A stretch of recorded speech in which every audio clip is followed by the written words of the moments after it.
Sejarah Indonesia yang jarang diketahui.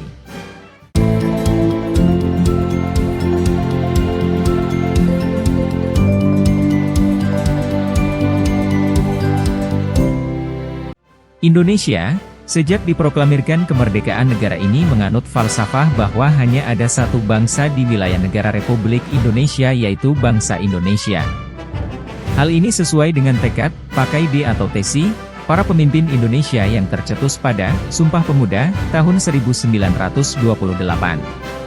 Tetapi, kemudian perlu dipahami lebih dalam bahwa konteks satu bangsa yang diucapkan dalam Sumpah Pemuda tersebut sangat bernuansa historis, di mana semua manusia atau kelompok manusia, Anda boleh menyebutnya dengan suku bangsa, yang diwakili oleh pemerintah kolonial Hindia Belanda. Ini yang kemudian menyebabkan bahwa rasa persatuan atau kesadaran akan kebutuhan bersama untuk menentang kolonialisme dalam bentuk apapun kemudian menjadi manifest dengan munculnya rasa kebangsaan Indonesia. Tetapi harap diingat bahwa proses penaklukan oleh pemerintah kolonial Hindia Belanda yang berlangsung cukup sukses hanya di Pulau Jawa, sedang di bagian timur dan barat dari Indonesia malah berlangsung dalam periode yang amat singkat kurang dari 45 tahun. Secara legal formal dalam hukum internasional mengatur tentang kepemilikan suatu wilayah yang dinyatakan terra nullius oleh hukum internasional, yang kemudian mensyaratkan adanya keefektifan pemerintahan di wilayah yang dikuasai, baik secara politik, hukum, dan ekonomi. Lihat kasus Sipadan dan Ligitan. Aceh dan Papua Barat adalah wilayah terakhir yang kemudian secara efektif dikuasai dan dimasukkan ke dalam wilayah Hindia Belanda. Proses penyatuan Indonesia yang terjadi sedikit dipaksa muncul ketika pemerintahan fasis Jepang memberikan sedikit kebebasan kepada para pemimpin Indonesia untuk merancang proses kemerdekaan. Namun, pikiran-pikiran yang muncul kemudian malah berujung pada pembentukan negara yang otoriter dan tidak demokratis, di mana setiap rezim yang berkuasa tidak menghormati hak asasi manusia. Hal ini menjadi dasar hukum bagi pembentukan Negara Kesatuan Republik Indonesia yang dinyatakan dalam Pasal 1 Ayat 1 Undang-Undang Dasar Republik Indonesia. Pemikiran tentang negara otoriter ini sebenarnya sangat dipengaruhi oleh pandangan kosmologi Jawa yang masih bersifat feodal, yang sayangnya diadopsi oleh para pemimpin Indonesia, mungkin karena banyak pemimpin Indonesia berasal dari Jawa. Hal ini justru menghapuskan kearifan lokal dari masyarakat adat di Indonesia, seperti terlihat dalam Undang-Undang Pemerintahan Desa pada masa rezim Orde Baru. Akibatnya, daerah-daerah di luar Jawa menolak dominasi Jawa dalam pemerintahan Indonesia, dan hal ini menciptakan sentimen keindonesiaan yang berarti. Proses ini kemudian dilanjutkan oleh rezim militer Orde Baru. Hal yang sama terjadi di wilayah Timor Leste dengan dalih integrasi, di mana wilayah tersebut secara melanggar hukum internasional dimasukkan, dianeksasi, ke dalam wilayah Indonesia. Pada saat yang sama, kekerasan sistematis juga terjadi di Aceh dan Papua demi mempertahankan ideologi militer yang mengedepankan persatuan dan negara yang otoriter. Kemerdekaan Indonesia itu ditandai dengan dibacakannya teks proklamasi oleh Bapak Soekarno dan didampingi oleh Bapak Hatta. Teks proklamasi tersebut dibacakan di Jalan Pegangsaan Timur nomor 56 pada tanggal 17 Agustus 1945.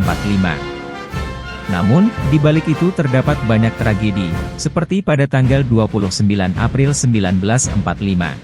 BPUPKI, Badan Penyelidik Usaha Persiapan Kemerdekaan Indonesia, atau dalam bahasa Jepang Dokuritsu Jiundi Tiosakai didirikan oleh pemerintah Jepang.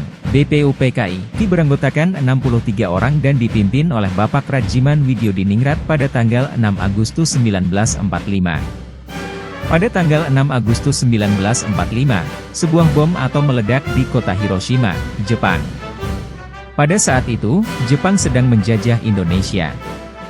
Pada tanggal 7 Agustus 1945, BPUPKI kemudian berganti nama menjadi PPKI, Panitia Persiapan Kemerdekaan Indonesia, atau dalam bahasa Jepang disebut Dokuritsu Jundi Inkai.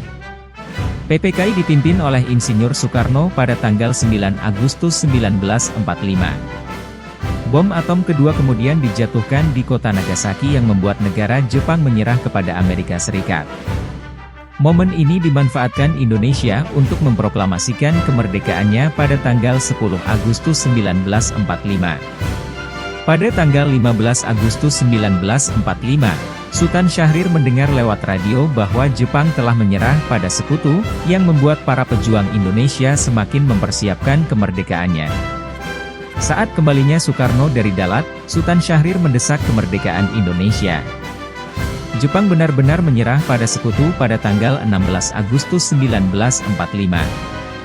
Dini hari, para pemuda membawa Soekarno beserta keluarga dan Hatta ke Rengas Dengklok dengan tujuan agar Soekarno dan Hatta tidak terpengaruh oleh Jepang.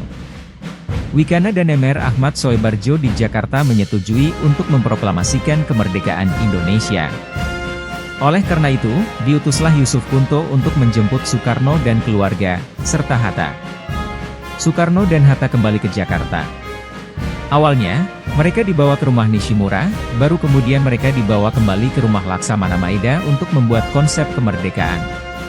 Teks proklamasi pun disusun pada dini hari yang diketik oleh Sayuti Malik pada tanggal 17 Agustus 1945. Pagi hari di kediaman Soekarno, Jalan Pegangsaan Timur nomor 56, teks proklamasi dibacakan tepatnya pada pukul 10 WIB, dan dikibarkanlah bendera merah putih yang dijahit oleh istri Soekarno, Fatmawati. Peristiwa tersebut disambut gembira oleh seluruh rakyat Indonesia pada tanggal 18 Agustus 1945. PPKI mengambil keputusan, mengesahkan UUD 1945, dan terbentuknya NKRI, Negara Kesatuan Republik Indonesia, serta terpilihnya Insinyur Soekarno dan Mo.